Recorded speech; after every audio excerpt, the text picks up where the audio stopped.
कभी three idiots के रेंचो और आज लद्दाख को आग में झोंकने के आरोपी सोनम वांगचुक जेल की सलाखों के पीछे पहुंच चुके हैं। उनके उकसावे वाले बयानों ने शांतिपूर्ण आंदोलन को हिंसक बना दिया। आरोप है कि उनके भूख हड़ताल और भाषणों ने लद्दाख में आग लगा दी। लेह में हुई हिंसक झड़प में 90 से ज्यादा लोग घायल हुए, जबकि 4 लोगों की मौत की खबर है। लेह हिंसा के 3 दिन बाद एनएसए के तहत सोनम वांगचुक गिरफ्तार हुए। हिंसा भड़काने के आरोपी सोनम वांगचुक को ऐसी जेल में रखा गया है जिसमें सलमान खान से लेकर लॉरेंस बिश्नोई तक रोटी तोड़ चुके हैं। अब सवाल है कि आखिर लेह से इतनी दूर सोनम वांगचुक को जोधपुर के सेंट्रल जेल में ही क्यों कैद किया गया। वांगचुक को पुलिस लद्दाख में भी रख सकती थी या आसपास के किसी राज्य में भी, मगर ऐसी क्या मजबूरी थी कि सोनम वांगचुक को लेह से करीब 1500 किलोमीटर दूर जोधपुर जेल में शिफ्ट करना पड़ा। दरअसल सोनम वांगचुक को लेह से पहले दिल्ली ले जाया गया, फिर विशेष सुरक्षा व्यवस्था के तहत जोधपुर एयरफोर्स स्टेशन के रास्ते राजस्थान की जोधपुर सेंट्रल जेल में शिफ्ट कर दिया गया। जोधपुर सेंट्रल जेल में उन्हें शिफ्ट करने के पीछे कई कारण हैं।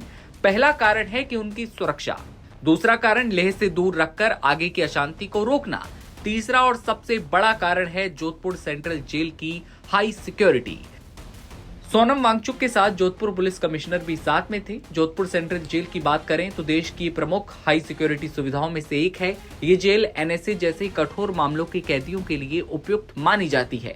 सूत्रों का कहना है कि लद्दाख जैसे सीमावर्ती क्षेत्र में स्थानीय जेलों में सोनम वांगचुक को रखना जोखिम भरा हो सकता था, क्योंकि आंदोलन के समर्थक वहां सक्रिय हैं।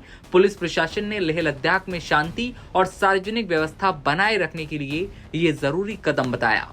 इसके अलावा एक कारण ये भी है कि ज्यादातर एनएसए के तहत गिरफ्तार कैदियों को अक्सर दूसरे राज्यों की केंद्रीय जेलों में भेजा जाता है ताकि स्थानीय प्रभाव कम हो।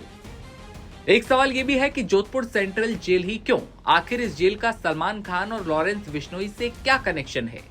दरअसल जोधपुर सेंट्रल जेल राजस्थान की एक प्रमुख सेंट्रल जेल है। ये हाई सिक्योरिटी यानी उच्च सुरक्षा वाली सुविधाओं के लिए जानी जाती है। जैसा कि हमने आपको बताया, ये जेल मुख्य रूप से लंबी सजा वाले कैदियों के लिए आरक्षित है और इसमें हाई प्रोफाइल अपराधियों को रखा जाता है, क्योंकि यहाँ बेहतर सुरक्षा व्यवस्था, अलग सेल और विशेष निगरानी की सुविधा उपलब्ध है और सामान्य कैदियों के बीच रखने पर इनकी जान को खतरा हो सकता है, इसलिए इन्हें अलग रखा जाता है। सोनम वांगचुक में भी इसी फॉर्मूले को ध्यान में रखा गया। जितनी अच्छी बेहतर सुरक्षा जोधपुर की सेंट्रल जेल में है, उतनी सामान्य जेलों में नहीं है।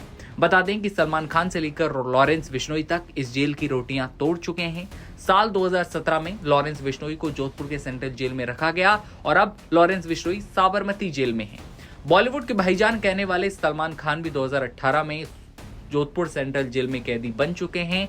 1998 में काले हिरण शिकार मामले में उन्हें यहां रखा गया। बता दें कि 5 साल की जेल की सजा हुई थी। हालांकि अब वो जमानत के बाहर हैं और इसी जेल में आसाराम बापू कैद हैं।